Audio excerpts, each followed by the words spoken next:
Boa noite. Iniciamos a nossa webinar C de manutenção em sistemas elétricos. Pois bem, quem está vendo esse vídeo hoje, peço que assista o vídeo anterior, que a gente já falou de técnica, né, de manutenção, cuidados e tudo mais. E hoje, né, falaremos de algumas técnicas aqui já mais aplicadas, técnicas que trouxeram, né, quem desenvolveu o curso aqui na UC de manutenção elétrica, mas ela vale para manutenção de qualquer ativo. A maioria das técnicas que a gente vai ver hoje, né, das filosofias aí desenvolvidas, cada uma tem uma forma de ser aplicada e se você aplicar praticamente todas tem um bom retorno. Ela acaba sendo formas, né, da gente trabalhar de método aplicado, né, já validado, para ajudar no desenvolvimento das atividades de manutenção. Então, hoje vai ser um pouco mais aplicada a parte de gestão, não só, né, na prática, nós temos a gestão também. O que que muda, né? A gestão é muito importante, tanto técnico quanto na engenharia, tudo mais, né? Tem muita gente que trabalha na manutenção e nem informação tem, é muito comum pela parte de gestão. Por quê? São técnicas que a gente aplica que traz retorno, traz ganho.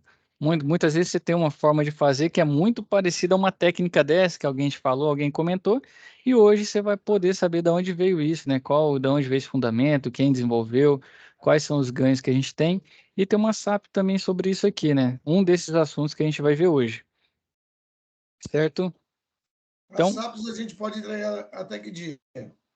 deixa eu consultar aqui que nem eu lembro mais. Porque aquela tabelinha ali eu não consigo enxergar. Fizeram ela muito pequenininha e eu Tá não consegui pequena aí? ampliar ela. Tá até Tá, o dia tem um. 23. É dia 23. Exato. 3/4. Deve ser não, sempre é um domingo. Sempre coloco para entrega domingo até as 23h59. Certo? Então, ó, aqui traz pra Correr com gente, elas aí. fechado. E traz pra gente aqui, né, um texto. Sempre vai ter um texto para fazer a introdução da técnica e falar um pouco mais sobre ela. Então, aqui, a natural a degradação de máquinas e componentes ao longo da sua vida útil. Por isso, o Departamento de Manutenção de Sistemas Elétricos deve implantar boas práticas para evitar prejuízos e acidentes decorrentes de possíveis falhas. Máquinas, dispositivos e equipamentos podem apresentar falhas sem motivo aparente ou aviso prévio, né? Geralmente, quem tem máquina mais robusta aí, né, as mais antigas, sem muita parte de automação, você já tem uma chance maior de prever. Quando entra a eletrônica, no caso, a eletrônica é um sistema que, pelo menos hoje, no mundo da manutenção, o custo, né, para você fazer isso é bastante elevado. Então, ela basicamente só trabalha com corretiva, né? Todos os equipamentos, não, tem muito equipamento que a gente consegue dar preventivo. Mas assim como usei o exemplo da lâmpada, né? A lâmpada você não dá manutenção, você espera ela queimar, você vai lá e compra outra. Então, vai ter sempre essas causas de falhas, né, que vai envolver manutenção que não dá para controlar, a maioria das vezes envolve a parte de eletrônica. E aí é realmente sem aviso prévio, né? Agora, um rolamento, ele vai te dar uma pista, um eixo desbalanceado, você tem a chance de ver antes, e assim vai. Correia, né, que é muito comum. A correia estourou, parou tudo, corre, corre, troca, troca. Então ela também dá sinal. Muitas vezes tem gente que troca correia e não verifica polia, né?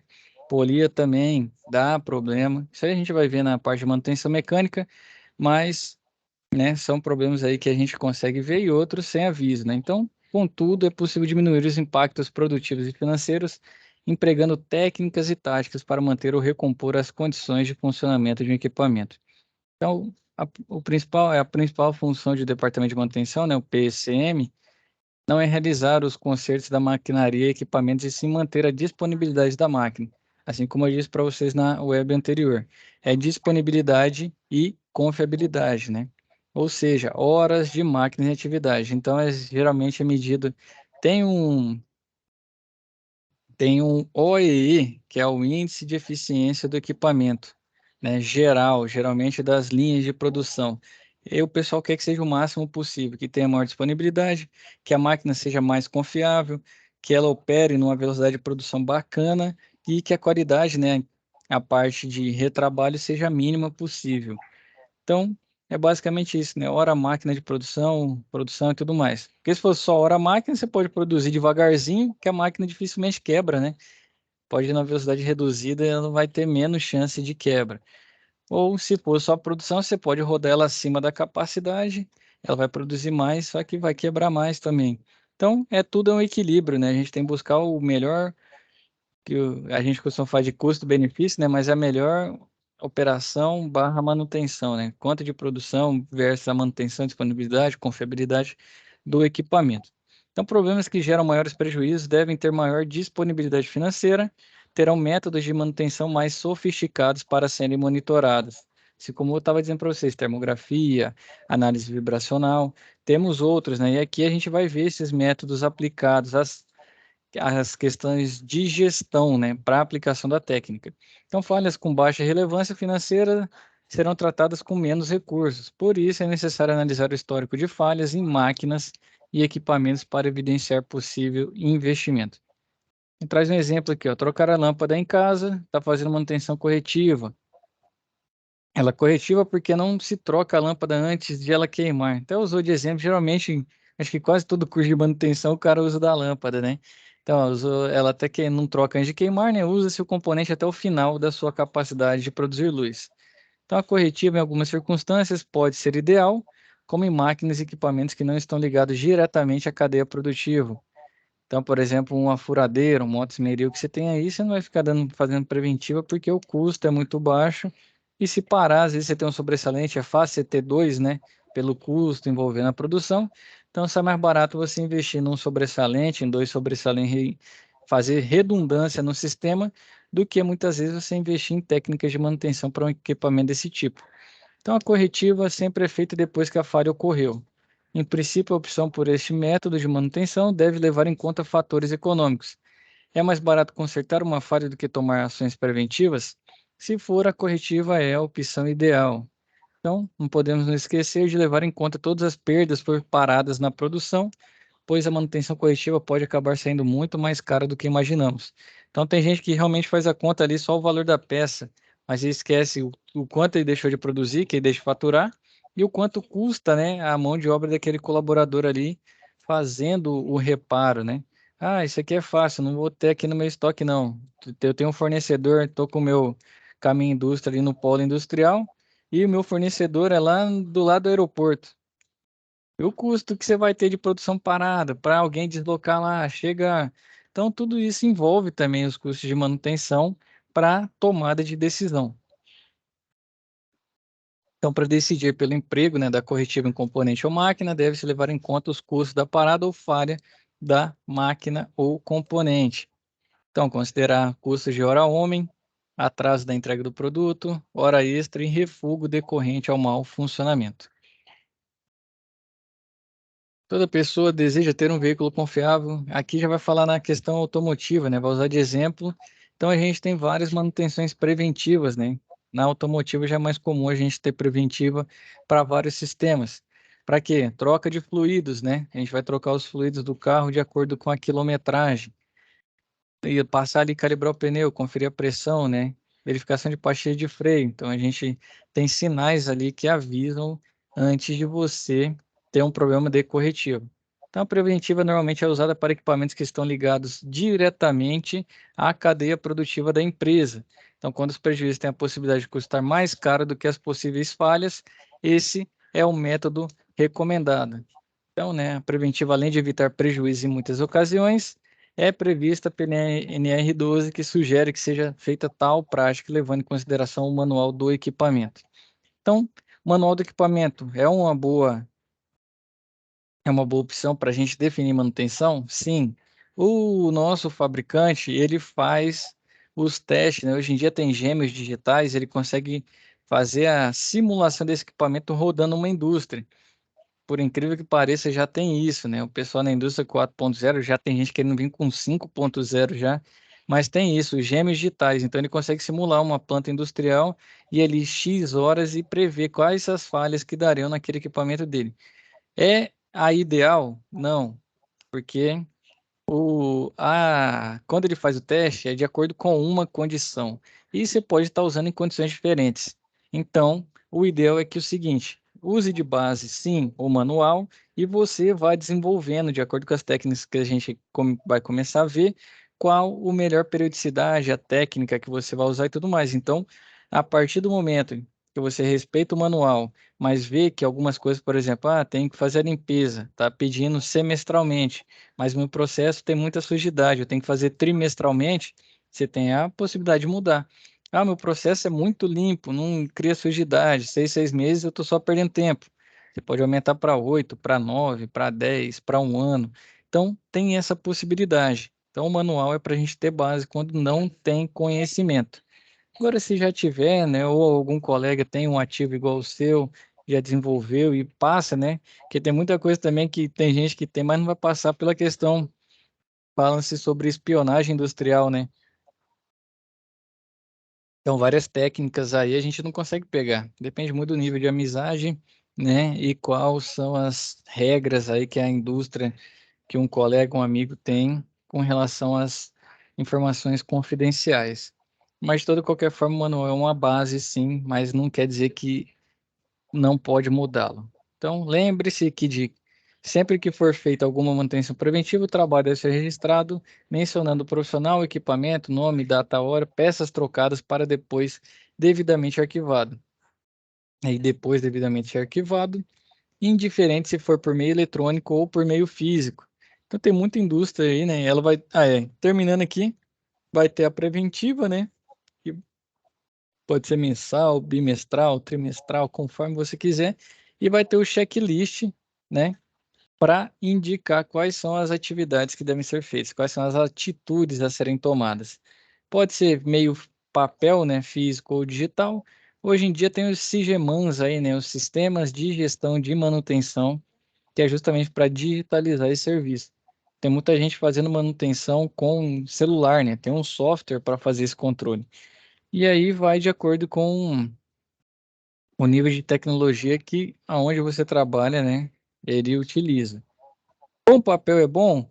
Só que o papel ele é muito volumoso, né? Ele precisa de espaço para ser armazenado e o digital muitas vezes você está ali na sua máquina. Quero ver qual que é o histórico. Se você tiver papel, você tem que recorrer ao arquivo onde tiver armazenado. Se for digital, no celular ali rapidamente você tem um histórico que você vê, pô, trocamos um rolamento dessa máquina, tem 500 horas só e estourou. Tem alguma coisa errada. Vamos verificar se foi empregada a técnica correta, se escolheu o rolamento correto, se realmente, né, foi feita a troca. Então, tudo isso aí influencia na questão, né, do emprego da manutenção novamente e você consegue, de fato, acompanhar o histórico.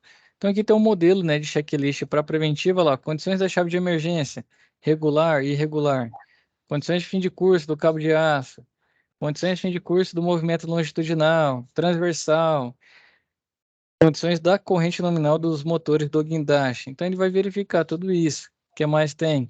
Condições da corrente nominal dos motores do movimento longitudinal, do movimento transversal, condições de limpeza dos painéis elétricos e condições de aterramento. Então, ali ele vai colocar, né, junto desse checklist, vai colocar a data, vai colocar a hora, nome do executor, qual que é o equipamento, né, a tag do equipamento. Ele vai assinar, né? Quem fez assina e a gente registra. Pode ser por meio físico ou meio digital. Então, quando o equipamento chega próximo ao final da sua vida útil, ele começa a dar sinais normalmente perceptíveis a uma pessoa. Para a prática, né, da manutenção preditiva, é necessário que o manutentor tenha ferramentas, né, com artifícios eletrônicos para perceber o final da vida útil de um componente. Eu estava dizendo sobre termografia, análise vibracional, tem algumas outras também que a gente viu lá.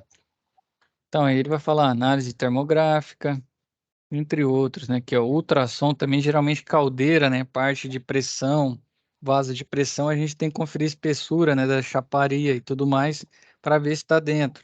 Quando você quer conferir trincas também no material, você usa um ultrassom. Tem outros métodos, líquido penetrante. Então, tudo isso aí é uma manutenção preditiva buscando, né? Que as falhas não ocorram. Então, para manutenção preditiva, é um método que permite evidenciar a verdadeira condição do estado de um item sem precisar desmontar um exemplo, um motor elétrico. Se for detectado que a vida útil do componente está perto de deixar de executar suas funções, você vai lá e programa a corretiva. E outra coisa importante, não sei se já ouviram falar, essas três já, né? A gente até comentou anteriormente, preventiva, corretiva, preditiva. E aqui é a manutenção produtiva total, né, o TPM. Não sei se já ouviram falar sobre TPM, né, que é a sigla é Total Productive Maintenance.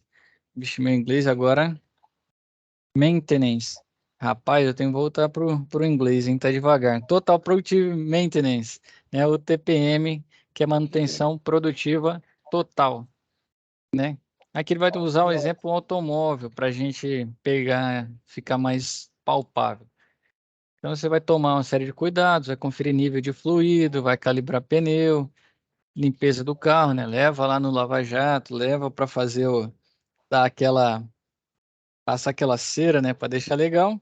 Então, esses mesmos cuidados devem ser tomados com os equipamentos com os quais você trabalha, sem que necessariamente seja um mecânico ou um eletricista. Então, o TPM, né, é uma série de contribuições diárias dos operadores de máquinas ao cuidar dos seus equipamentos. Tais contribuições favorecem a indústria porque consegue alcançar índices de disponibilidade muito bons. Um exemplo, o cara está lá na máquina e está vendo que está com um índice de sujeira maior, né? Ele opera lá todo dia, então que ele vai lá e limpa. Ah, tô vendo aqui que tá tendo um outro tipo de problema, tá entrando. Ah, tá caindo, por exemplo, é um invase. Quando cai uma garrafa aqui, ela tá molhando tal parte do equipamento. Isso pode afetar, né? Depende do líquido que é invasado, isso pode afetar muito rapidamente. Então, o operador não tem obrigação, né? Não teria na antiguidade. Hoje em dia, com essas novas técnicas, ele já vai lá e limpa. Ele já vai lá para quê? Para que aumente a conservação do equipamento. Então, o operador também faz parte do PCM. Os caras falam, pô, mas o operador é PCP, né? Ele vai lá no controle da produção, né? Não vai mexer com manutenção. E hoje em dia, sim, o operador é um dos principais caras que vão te ajudar na hora que você tiver um problema no equipamento. Porque ele está ali o tempo inteiro, ele está grudado naquela máquina o tempo inteiro, ele que sabe, né, o que aconteceu, se ele colocou uma produção acima da capacidade da máquina, porque estava atrasado. Então, tudo isso aí ele vai ter informação. E ele em si traz essa informação para a gente ganha muito tempo, ajuda demais no diagnóstico. Ele vai saber se teve um barulho diferente, um ruído estrondoso, se a máquina começou a falhar, né? Foi dando sinais. Então, o operador, sim, ele faz parte do PCM. Ah, vou pegar na hierarquia da empresa. Não, mas a gente que faz manutenção já sabe que ele tem muitas informações que são importantes para a gente. E com o advento de TPM nas indústrias que rodam conforme TPM, ele sim ajuda na manutenção. Ele é o primeiro a executar essa manutenção praticamente preventiva. Então ele vê que falta uma lubrificação ali, muitas vezes ele mesmo lubrifica o equipamento, ele cuida da limpeza do equipamento, um reaperto ali, coisa rápida. Ele pega a instrução e faz também, justamente para auxiliar, né, a equipe de manutenção e evitar o máximo de paradas. Então, o que sempre o pessoal do TPM busca é quebra zero, né? Então, o esforço de todo mundo ali em conjunto é para que o equipamento pare o mínimo possível, tenha o máximo de disponibilidade. Então, esse tipo de serviço não é usado em qualquer tipo de indústria, porque, para ser aplicado, é necessário que a empresa tenha operadores responsáveis por uma ou mais máquinas de pequeno porte. Na verdade, até as máquinas maiores, né? Um porte maior, depende do nível de complexidade, né? Muitas vezes você tem uma máquina grande, mas o nível de complexidade não é tão elevado. O seu operador tem a capacidade. Você consegue treiná-lo para ele executar. Se for o caso, algo mais complexo, aí sim, você tem que chamar a equipe de manutenção, porque ela é a treinada para fazer isso. Tem empresas de serviços contínuos, possuem equipamentos maiores ou um conjunto de máquinas e equipamentos trabalhando em conjunto. É normalmente apenas um operador que monitora tudo. Nesse tipo de situação, é impossível implantar o TPM, porque ele fica parando ali. No caso, ele vai estar no controlador, né? No supervisório, que é o comum chamar na indústria, né? Esse cara que é um conjunto de máquinas, né? Um sistema muito grande, ele vai estar dentro do supervisório, que é o mais comum. Aí fica difícil implantar, até porque ele vai ficar longe, que é o cara que opera. Ele não fica, se a máquina é muito grande, ele não fica perto, ou ele vai andar pela perto da máquina, mas nem sempre vai estar focado assim num ponto em si. Então, o TPM é mais comum quando são vários operadores, né, nas linhas de trabalho, de operação, de produção, para que cada um seja responsável por uma máquina menor ou uma parte do sistema, né? Como um todo. Outra coisa importante, né? Outro assunto importante é o método de análise de falhas. Método de análise de falhas. Então, ó, as ferramentas servem para controlar a qualidade de um produto ou serviço. Um exemplo aqui, uma bicicleta apresentou 4 defeitos de maior ocorrência nos últimos 4 meses. Queda de corrente, falta de freio, pneu furado e aro torto. Então ele veio aqui, ó, aro torto em janeiro, 3 problemas. E ó, pneu furado 4 vezes, e assim vai, né? Ele vai registrando o nível de problemas. Isso aqui é bom para quê? Quando a gente faz análise de falhas, né, usa esse método com registra número de ocorrência pelo tempo, cada falha separado, vou te dar um exemplo. A gente teve a mudança agora da concessionária, da empresa que cuida da questão da energia aqui, o fornecimento de energia, né? Trocou e tem uma nova. Com, não sei se por azar dos caras, ainda veio esse período de chuva com muito vento, que é muito comum aqui em Goiânia, mas esse primeiro trimestre aqui teve um estrago muito grande na parte elétrica, pelo menos onde eu trabalho. Vou trazer os dados de lá. Hoje, as nossas demandas referentes à parte elétrica aumentaram para a gente em 50% mais ou menos. Então, se a gente tinha 10 problemas, agora a gente está com 15. E isso afeta, né, de forma bastante elevada na nossa operação. E aí a gente, com o método de análise de falha, a gente consegue prever que isso acontece. Aí eu vou te dar um exemplo. Hoje o tempo fechou. Muito provavelmente tem a chance de chover. A gente já corre lá no aplicativo de meteorologia, né? Já vê que tem previsão de chuva. Já sabe que amanhã pode deixar a equipe preparada que vai ter chamado. E não vai ser poucos, né? Por quê? Quando chove, queda de energia afeta os equipamentos e precisa do manutentor passar por lá. Então a gente já sabe, né? Tenta antecipar ao máximo a programação, um método desse, né? Que a gente vai lá analisar as falhas. E aí, qual que é a ideia disso? Com isso, você pode mudar o seu processo de produção. No nosso caso, o que que a gente fez? A gente tomou, com uma análise dessa feita há 2 anos atrás, a gente tomou a decisão de investir em mais proteções, porque as proteções que estavam salvando os nossos ativos. Tem ativo que custa, por exemplo, exemplo, o motor.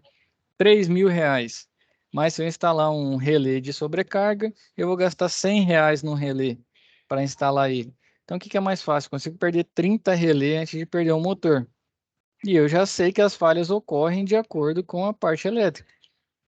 E a gente toma uma decisão. Então, o interessante dessa análise de falhas é justamente você registrar, ter isso, né, tabulado, computado, e com isso você tomar melhores ideias. Se eu chegasse, por exemplo, sem nenhum método lá no diretor, ó, vamos investir, sei lá, vou trocar relé para caramba, aí, vou trocar 1.000 relé, vamos investir R$ 100.000 em relé.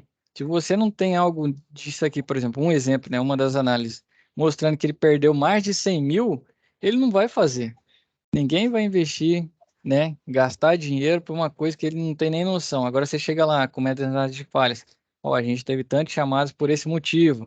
Esse motivo aqui está trazendo para a gente um custo tal, né? Tantas horas homem empregadas nesse tipo de atendimento.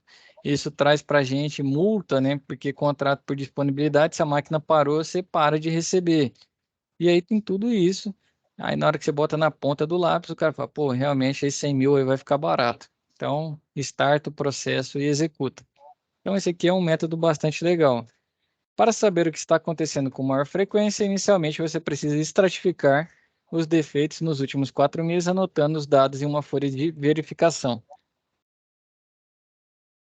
Então, aqui ele anotou, ó, aro torto, pneu furado, queda de corrente, falta de freio, e o número total nos quatro últimos meses. Então, ele viu que a maior incidência é de pneu furado. Então, o quadro anterior apresenta de forma clara que os dois maiores defeitos são pneu furado e falta de freio, 31% e 26%. Dessa forma, fica evidente que se houvesse um trabalho para neutralizar esses dois problemas, 57% dos defeitos seriam resolvidos. Então, por exemplo, pneu furado, vamos dizer que foi um mês de chuva, né? Bicicleta, chuva, leva muita sujeira para a pista e aí fura pneu. Então você vai ver também isso. Tem coisas que é possível e passível de controle, de atividade de melhoria, e tem outras que não, né? Então aí tem que ter essa análise e enxergar como um todo também. Então a estratificação desse problema é isso, mas para saber diretamente o que você vai fazer para atingir tal resultado, deverá usar uma ferramenta de gestão que é o 5W2H para responder as perguntas desse problema. Então, o que é o 5W2H? É who, where, when, who, where, é quem, como, onde, por quê, né? Quanto vai custar isso e como vai ser feito. Então, são 7. Vou até pegar uma cola aqui, né? 5W2H para trazer para vocês. Mas é uma ferramenta bastante bacana. Então, é o É what, né? O muito que. parecido com outro. Oi? É muito parecido com outros. Tem. PDC, PDCA. O PDCA é um ciclo, né? Eu vou PDCA. mostrar aqui o. Vai ter o PDCA também na nossa aula de hoje. Vou mostrar aqui para vocês, ó. 5W2H. Então, vou começar pelos H, né? When, quando, where, onde, what, o que, why, por quê e who, quem. E aí, ó, how, né? Como que vai ser feito e how much, quanto que vai custar esse 5W2H. É basicamente uma tabela que você responde isso para deixar claro como que vai ser feita tal atividade, né? Quais são as principais informações que você precisa desenvolver para um plano de ação. Então, o 5W2H, ele ajuda nesse desenvolvimento do plano de ação para atacar. Igual, por exemplo, quando eu fui levar lá para ele, né, a questão da aprovação das proteções.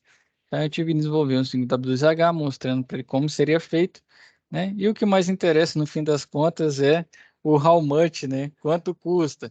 Então, quando você entra nessa parte de aprovação de projeto e tudo mais, melhorias, até o PDCA, como o Maurício já adiantou, que vai mandar no fim é cifra, né? Quanto que ele vai deixar de gastar se ele investir tal grana. Então, no fim, vai ficar nisso. Outro conceito importante é a análise de causa raiz, né, das falhas, que é o RCFA.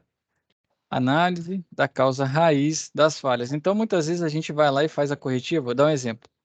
Correia está estourando muito. Minha correia é para durar 3.000 horas e está estourando com 400 e está só diminuindo. Outra com 300, outra com 200. O normal na corretiva é ir lá e trocar. E é o que comumente acontece na indústria, né? O cara vai lá, troca, bota outra correia, tá rasgando rápido. Vou trocar de fornecedor, vou comprar outra correia, vou comprar uma mais cara, vou pegar do material diferente. Sendo que muitas vezes a polia dele está desgastada e ele não vê.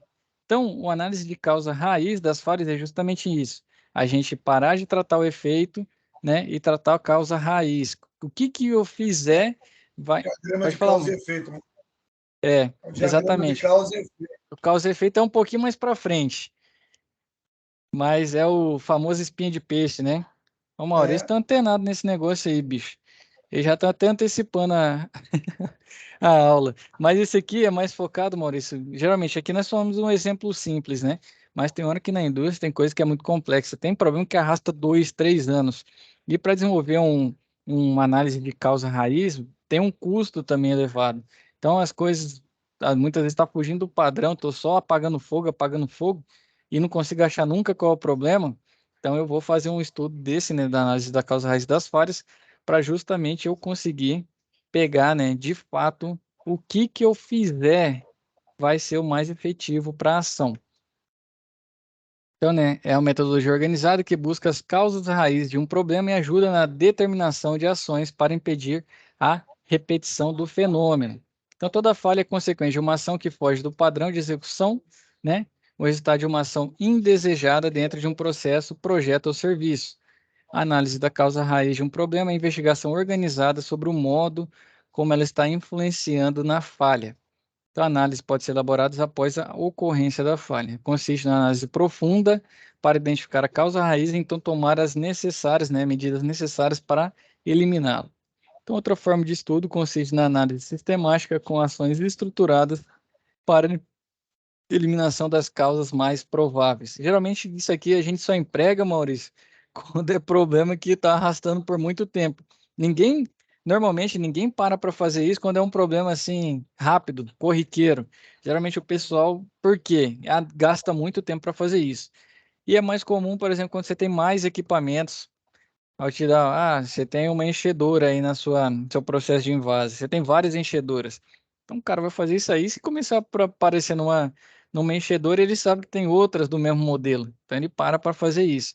Então aí vai muito estudo, manual, conferência com o fabricante, busca na internet se você tiver outro problema, material em outras línguas, investe em ferramental para analisar. Então realmente esse aqui é um dos mais profundos, né? Análise bastante profunda aí para investigar. E muitas vezes a gente acaba encontrando outras. Quando o cara procura análise da causa raiz, ele acaba achando outros problemas aí. E o bom é que quando você identifica antes, você tem a chance de tratá-lo, né? E aí você tem um menor custo. Então, a causa raiz é a que desencadeia o efeito visualizado no equipamento ou no processo. Já outros fatores causais são os que podem, de alguma forma, influenciar no efeito indesejado, inclusive a causa raiz. Então, a análise da causa raiz é o estudo sistematizado dos fatores que estão influenciando na situação indesejada, e para realizá-la é preciso empregar concomitantemente as ferramentas da qualidade para obter o melhor resultado.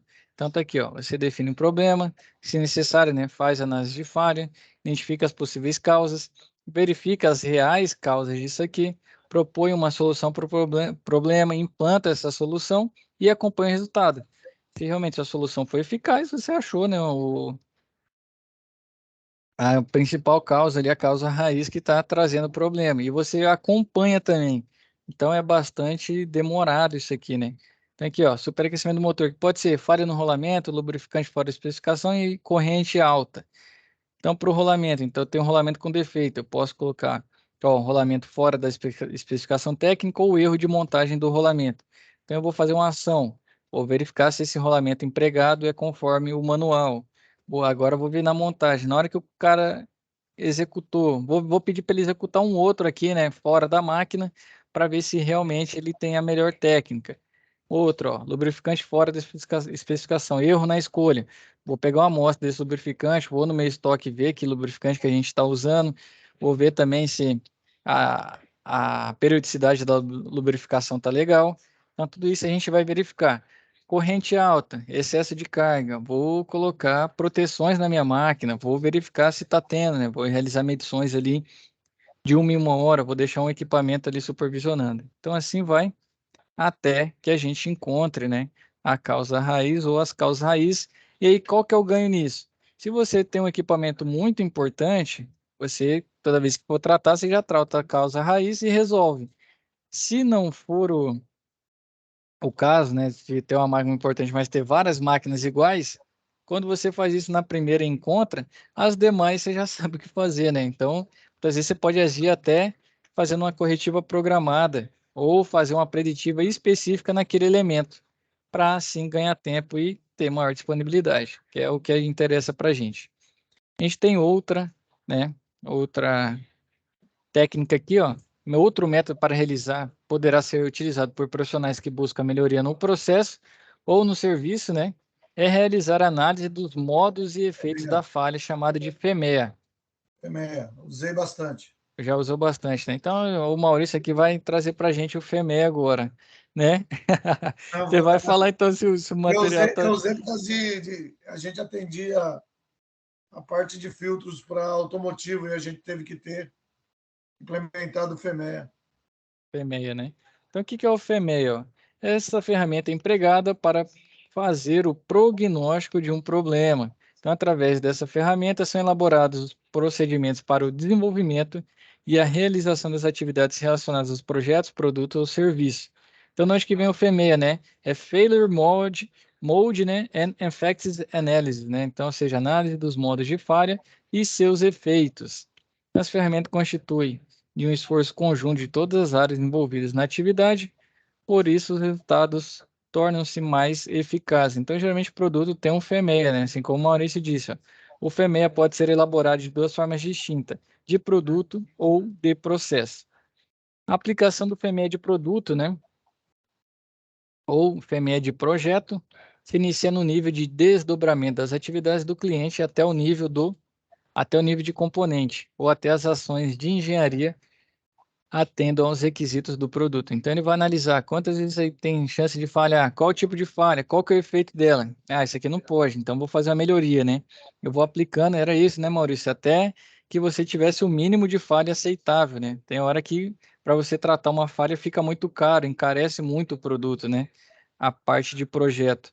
Então, acho que é basicamente isso, né? Você vai analisando as falhas, todos os modos de falha, cataloga ele e, consequentemente, dependendo do nível, você faz uma melhoria para extinguir esse tipo de falha. Como que foi lá, Maurício? Conta a sua experiência aí do FEMEA, do seu filtro. O FEMEA foi desde o desenvolvimento das matrizes, né, para montar, a aprovação do cliente, tem que estar tudo arquivado. Aí a primeira amostragem, né, com o aval dele, para a gente começar a fazer lote piloto e depois começar a fazer as entregas. Aí, em cima Exatamente. disso, em cima disso, depois tem todo o estudo da parte do equipamento, de treinamento do pessoal no uso do equipamento, na manutenção do equipamento, nas trocas. Que, na verdade, a TPM já faz isso também. É, Né? a, a Se a gente TPM pegar, aplica. a gente tinha na outra parte da produção, a gente tinha o quadro da TPM, que tinha Uhum. várias atividades que podiam ser realizado com o equipamento funcionando, que não traria nenhum risco para ninguém. São coisas mais simples a fazer. E coisas para fazer durante uma limpeza, né? Que daí para todo o equipamento, aproveita o horário de limpeza e já faz algumas determinadas tarefas. Isso já com prazo, né? De a cada 15 dias, a cada 10 dias. Aí, juntamente com a atividade que vai fazer, já tinha a chave que ele ia usar, o tipo de lubrificante que ele ia usar, quantas vezes ele ia colocar aquele lubrificante, se fosse no rolamento, se fosse num filtro de óleo. Você estava no nível de manutenção legal, que é exatamente isso, né? Quando você vai aplicando essas ferramentas, Isso, isso aí em São Paulo, não aqui. Aqui ainda não consegui implementar nada. geralmente lá também tinha mais tempo de vida, né? A indústria já executava, já existia há mais tempo, né? A gente há mais tempo e a gente também tinha uma equipe só de manutenção elétrica e mecânica. Então isso Exatamente. ajudava Quando você tem bastante.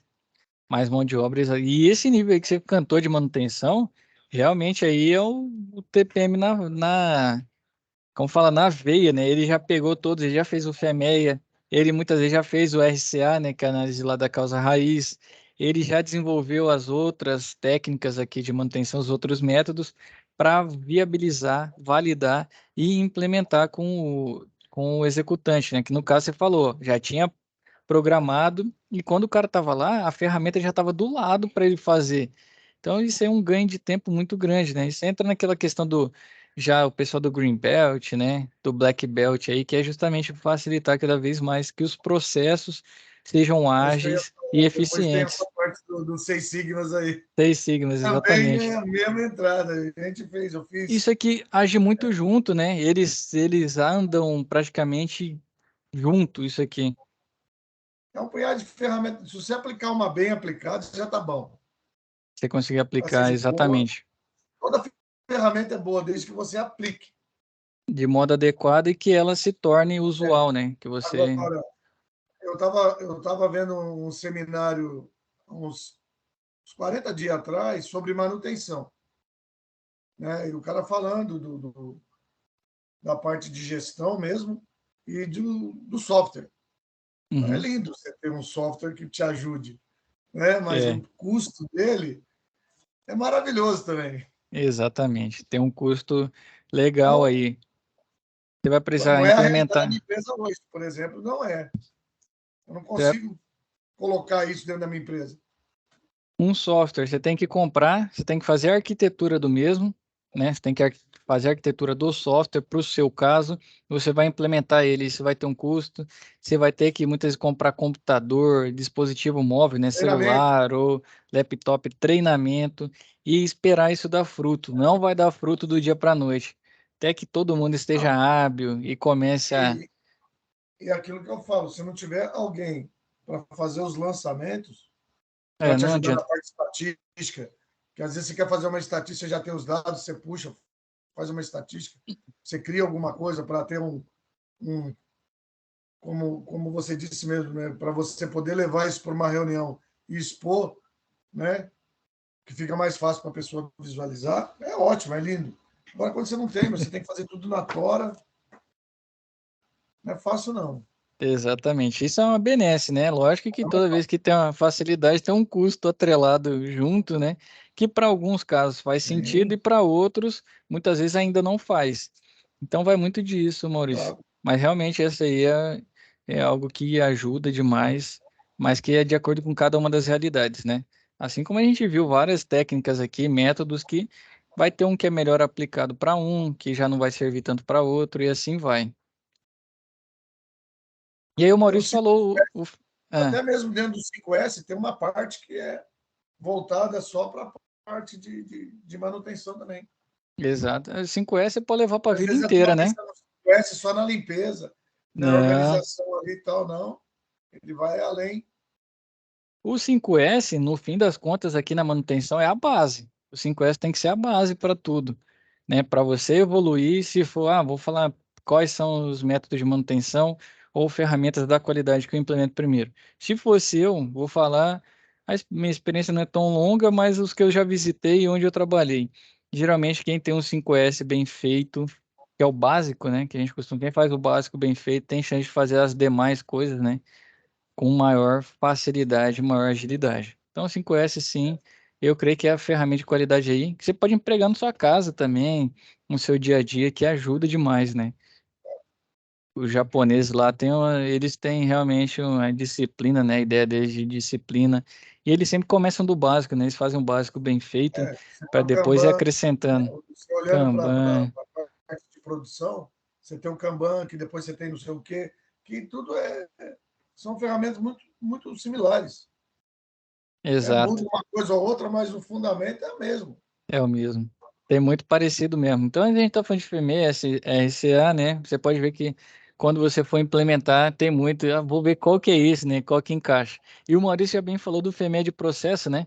Análise de modos e efeitos de projeto ou processo desdobra as ações requisitadas pelo FMEA do produto, de modo a prever todos os possíveis modos de falha encontrados no desenvolvimento do processo. Então, o FMEA do produto ou do processo são realizados em um mesmo documento. O que diferencia, né, é o foco da análise feita durante o desenvolvimento do mesmo. Então tá aqui, ó, planejamento do FME, modo de falha, causa, efeito, ocorrência, severidade, detecção, interpretação e acompanhamento. E aqui um formulário, né, do FMEA, página, né, aprovações, descrição, se é o projeto ou um serviço, os membros e todas as informações interessantes que são necessárias para aplicar esse FMEA, né? Então, basicamente, ali também é o método, né, de analisar as falhas e com essas informações aqui você vai poder fazer um PDCA, como o Maurício já falou, né? Vai ajudar muito. Então, temos outra aqui, ó, que é o FTA, né, que é o Fault Tree Analysis, né, ou a árvore, né, de análise de falhas. Então, que é um método que foi desenvolvido para medir o grau de segurança do sistema de controle de lançamento de mísseis. Então, posteriormente foi adaptado para outras funções, como para desenvolvimento de projetos, máquinas e equipamentos. O FTA é capaz de sinalizar de maneira objetiva problemas em diversos segmentos. Então, ó, falha em um sistema, comece a fazer levantamento de hipóteses que possam ocasionar uma falha. Motor parou, ou é parada de emergência, ou acionado pelo operador, ou uma falha elétrica ou falha mecânica. Então, ele foi mais generalista ali. Aí ele entrou para falha mecânica, motor excesso de carga, falha na refrigeração, entre tantas outras, né? Vai seguir falha elétrica, ou curto-circuito por sujeira, ou queima de fusível, ou desarme pela rede de sobrecarga, ou queima de fusível, né? Falha na tensão ou no componente. Isso aqui, quando o cara é novo na manutenção e tem a árvore de falhas, meu amigo, facilita demais a manutenção. Isso aqui é raro. Não vou mentir, não. Dentro da indústria, quem tem esse nível aqui de análise, né? Quando tem essa árvore aqui Ué, que é bem didática, pô, facilita demais. Você consegue pegar a lógica, que aqui o desenho é de lógica, de fato. Você vem fazendo a lógica, batendo cada um dos pontos ali, você vai encontrar, muito provavelmente, se a árvore estiver bem feita, qual é a falha e como resolver. Você foi lá, sujeira. Foi lá, realmente, igual o caso do Maurício lá, abriu a contactora dele, bateu limpa contato, fechou, acabou o ruído, contactora rodando mais tempo aí. Melhorou a vida útil dela. Então, uma análise aqui, né? A árvore, né, de causas, ou a árvore de falhas, né, da análise de falhas é realmente um dos que eu mais gosto, mas um dos mais difíceis de serem vistos na indústria, né? Porque isso aqui demanda um tempo, uma lógica muito grande. É comum os técnicos mais antigos já saberem isso de cabeça. Ah, se acontecer isso é tal coisa, se acontecer isso é tal coisa. Então aqui está diagramado o que o cara tem no HD dele, né? Para que um próximo veja de forma mais simples. Então, ó, quando se Não é a inicia a primeira coisa que ele vai olhar, né? Não é a Exatamente. primeira coisa que ele vai olhar. Exatamente. Isso aqui, rapaz, do céu, se eu conseguir desenvolver lá na empresa, eu formava 10 caras por ano tranquilo. Então, quando se inicia a busca de uma falha, né, um FTA, Muito bom. é, formava, porque aí o medo do cara da corretiva diminui, que ele sabe que tem onde ele vai buscar, né, máquina por máquina. Então, ó, para a busca de uma falha na FTA é necessário partir da falha maior, que é o evento do topo, né? Então, no caso ali, a parada, para depois vir diminuindo. Então, ele é mais generalista, para depois vir sendo mais específico para facilitar. Então, a análise FTA inicia a partir de uma falha ou problema particular do sistema, considerado o motivo do estudo denominado evento do topo. O evento do topo é um estado, né, do sistema considerado anormal, obtido como consequência de fatores normais ou não. Então, análise contínua, né, com a elaboração da sequência ou combinação de fatos capazes de produzir tal evento. A árvore de falhas é um modelamento gráfico que permite mostrar o encadeamento dos diversos eventos, né, diferentes eventos, que podem dar como resultado o evento do topo. A análise é conduzida até atingir eventos ou situações básicas cuja análise não se considera necessariamente aprofundar, né? Então, quando chegou ali, por exemplo, sujeira, ele não vai ficar falando ali, ah, pega e limpa tal. Não, sujeira. Então, agora ficou mais fácil de você tomar a decisão, né? Fusível queimado.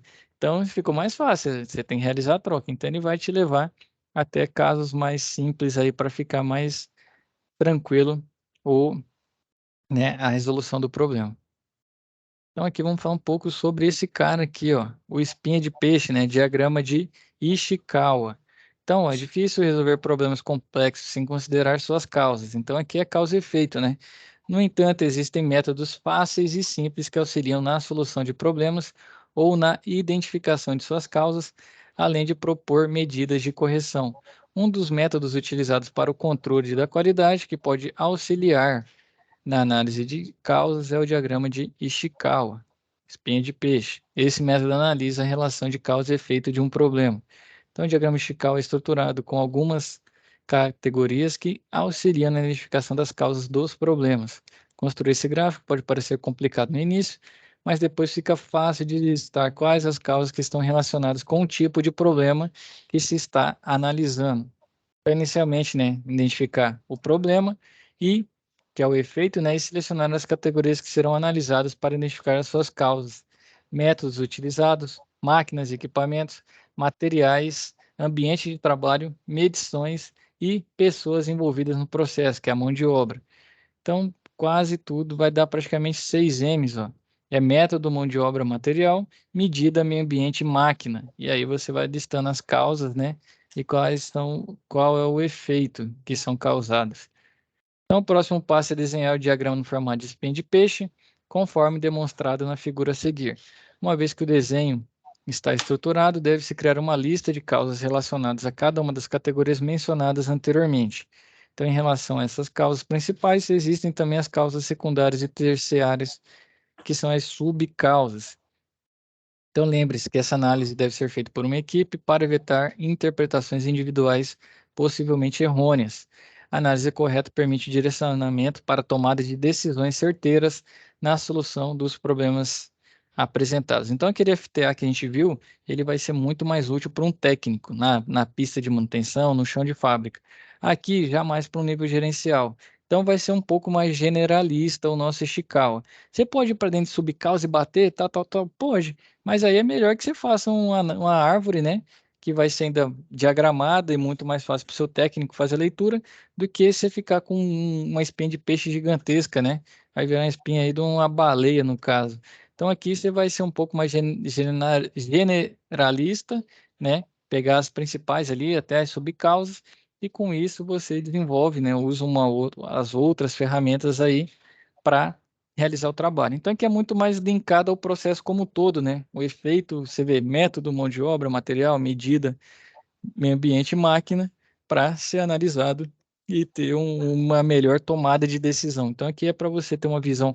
Geralmente, a gente está focado na manutenção, a gente olha micro, né? Então, você sai, vem para um olhar macro, enxerga como um todo, para tomar uma decisão mais assertiva no caso. Outra coisa, temos o MCC, né? Que é a manutenção centrada na confiabilidade. Isso aí é mais novo, né? E não é tão ainda presente na indústria, muito para indústrias maiores, né? Então, o que que ela vai ser feita? Você vai fazer a análise, né, de tudo referente ao nível de confiabilidade que esse equipamento tem na operação. Então, ó, a MCC consiste em um processo usado para determinar os requisitos de manutenção de qualquer item físico no seu contexto operacional. Essa técnica visa estudar as diferentes formas como um componente que pode vir a falhar, visualizando através disto as ações de bloqueio pertinentes a serem tomadas. Então, na verdade, né, a manutenção centrada na confiabilidade se coloca como um importante instrumento para a tomada de decisão gerencial sobre quais diretrizes da política de manutenção a serem seguidas para um processo industrial. Então, ele vai focar na confiabilidade. Isso aqui já é mais para tomada de decisão, né, níveis gerenciais, não tanto no foco de executar. Para quê? Para que mantenha o nível de confiabilidade, é possível medir, né, o nível de confiabilidade do seu equipamento para manter ele dentro. Ah, não está legal, vou implantar, então vou investir mais em preventivo. Vai ter um custo, mas beleza, eu quero que a minha confiabilidade esteja dentro de tal valor, acima de 80%, para que eu tenha confiança no meu sistema. Então, eu vou empregar ali, vou investir recurso, vou investir mão de obra, treinamento, o que for, vou mudar minha técnica de manutenção para manter essa confiabilidade elevada. Então, isso aqui tem muitas aí já indústrias que estão fazendo isso, não é tão comum, esse é menos comum, né? Vai de acordo com o nível, né? Vai subindo o nível de gestão de manutenção, mas é bastante importante. Outra coisa importante é o ciclo, né, do PDCA. Esse PDCA aqui tá bonitinho, né? O nosso brasileiro aqui, eu costumo brincar que não é desse jeito, não. É o Plan, Do, Check e Act, né? Então, é planejar, fazer, checar e atuar. Então, ó, você estabelece meta e determina os... Ô, Maurício. E assim por diante. Você vai sempre estar checando, tá olhando. Exatamente, o ciclo ele sempre se renova. A diferença é que no Brasil o plan é pequenininho, a gente não planeja muito, o do é grandão, a gente já chega fazendo, o check é pequenininho de novo, a gente não para checar nada e o action, pau de novo, vamos embora. E de verdade é isso, a gente não planeja muito, não é da nossa cultura planejar. E na indústria também é da mesma forma. É lógico que cada vez mais tem essas técnicas que a gente está vendo, todas elas aqui. Mas de fato não vou ser hipócrita, não. O plan é pequenininho, o do é grandão, o check é pequenininho e o action também, né? O act também é grande. Já é diferente do japonês, né? Que é sempre a gente usa eles de base, pela disciplina. O plan deles é grandão, eles planejam bastante, eles fazem, né? Já não é tão grande, eles gastam mais tempo planejando do que fazendo. Depois, o check deles também é grandão, eles analisam bem e o act. Por isso que eles fazem as coisas uma vez só, né? E a gente tem o costume de fazer duas, três, quatro vezes, né? Por isso, eles planejam muito, eles gastam mais tempo planejando para depois fazer e fazer certo na primeira vez, né? Que é o comum. Por exemplo, quando a gente pega o sistema de produção Toyota, é muito disso, né? Eles não trabalham com retrabalho, é fazer certo na primeira vez e pronto, acabou. Então, por isso eles gastam muito tempo planejando. E aqui no Brasil é diferente, né? O cara constrói, vou dar um exemplo, tanto de trincheira que fizeram aí, elevado, constrói aquele ali acima da perimetral norte do lado do Passeio das Águas. Horrível, você vai quicando no negócio. O que que foi? Não planejou direito, foi lá e fez. Agora, se fizer o check, daqui uns dias vão colocar juntas elastoméricas, vai tentar nivelar melhor a placa, por quê? Vai precisar de um segundo, depois vai ver se ficou legal, vai talvez na terceira ação e assim vai. Porque é o comum da nossa cultura. A gente não é de planejar, a gente é de fazer. E isso é bastante importante que a gente mude, né? É difícil? Vou mentir para vocês, não é que a gente não tem, nós somos, né? Eu sou, creio que vocês também sejam. Espero que não, mas se forem também, não se sintam estranhos, não. A gente, né, nós somos mais focados aí em fazer, em resolver logo. Muitas vezes a gente emprega energia achando que está certo e por hora a gente tem que voltar e fazer de novo. Mas é isso, o PDCA é um ciclo que sempre vai rodando. Você sempre está planejando, sempre fazendo, sempre checando e sempre atuando depois que você checa, né, para implementar melhoria. Então é um ciclo de melhoria, né, associado a um Kaizen, né, o Kaizen é melhoria contínua, para que você, o seu processo vá sempre evoluindo, evoluindo, evoluindo, e com isso, com processos melhores, melhor produtividade, melhor lucratividade e tudo que tem de bom na nossa indústria, né? A gente vai colher de fruto aí, empregando essas técnicas. Então, aqui tem um exemplo, né? Aqui do 5W2H empregado depois do PDCA. O que? Escrever ação iniciando com verbo. Então, tem toda uma proposta de solução aqui para análise de componentes elétricos, né? Que é focado na elétrica, mas como eu disse para vocês, tá nessa UC, mas isso usa na mecânica, isso usa em qualquer outra atividade, Produção, usa essas tudo. ferramentas exatamente, que são importantes aí para nossa manutenção e melhoria, né? Se a gente ficar fazendo sempre o mesmo, vai passar 10, 20 anos, a gente está no mesmo ponto, né? E quem não evolui, regride, né? Você tem que sempre estar evoluindo, sempre estar buscando melhorar. E aqui trazer para vocês ferramentas aí importantes envolvendo a nossa parte de manutenção. Certo, Maurício? Certo? Hoje eu delonguei mais um pouquinho do meu planejado, mas que o assunto bom que você linkou bastante coisa aí. Não, mas A foi, gente foi conseguiu bacana. trocar bastante figurinha. Então, qualquer um que vocês se interessaram, né, um desses, quiser trocar informações comigo, me chama no chat, a gente aprofunda em um ou outro, né? Por exemplo, eu, se eu fosse técnico, eu gostaria muito do FTA, né, que é a árvore de falhas. Eu acho bastante interessante. Pô, tô com a galera nova, eu sou o treinador da minha empresa. Então, vou desenvolver uns FTAs aqui, né, justamente para facilitar na concepção de novos técnicos. Ah, preciso levar no nível gerencial. Quais são as causas e efeitos aí que estão afetando o meu sistema como um todo, meu processo? Um Ishikawa, legal. O que que eu vou fazer? Quais são as melhorias, né? Como que eu vou trazer um plano de ação? 5W2H, né? São ferramentas aí interessantes que a gente já usa, muitas vezes não sabe o nome, mas já usa no dia a dia, que são Às de vezes você grande acaba valia. fazendo uma coisa e não sabe que já existe, né? Algo que te Tem uma baseia, né? ferramenta que vai te ajudar Exatamente. se O você entender interesse ela melhor. Exatamente. Esse é o interessante dessa web aula de hoje. E peço que vocês leiam lá no livro também, está mais completo, né? Que tinha bastante coisa para eu abordar hoje, mas no livro está mais completo aqui que a nossa web. Tem mais textos, né? Mais exemplos. Por hora, alguma dúvida, Maurício? Não, por enquanto não. Você falou que isso aí tem a ver com o tema da SAP 3, é Tem uma isso? SAP que fala sobre análise de causa raiz. Ah, tá. E aí vai linkar com esse assunto aqui. Tá, joia. Combinado? Perfeito, combinado. Então, Maurício, agradeço a presença. O Cleomar que esteve com a gente Abraço. também, né? Obrigado aí pela presença, mantenham-se estudando e até a nossa próxima web aula, hein? Fiquem com Deus. Um abraço. Bom fim de semana. Abraço, igualmente, hein? Feliz Páscoa aí para todo mundo. Para Aproveitem o você feriado com também. moderação. Com Deus. Tchau, tchau.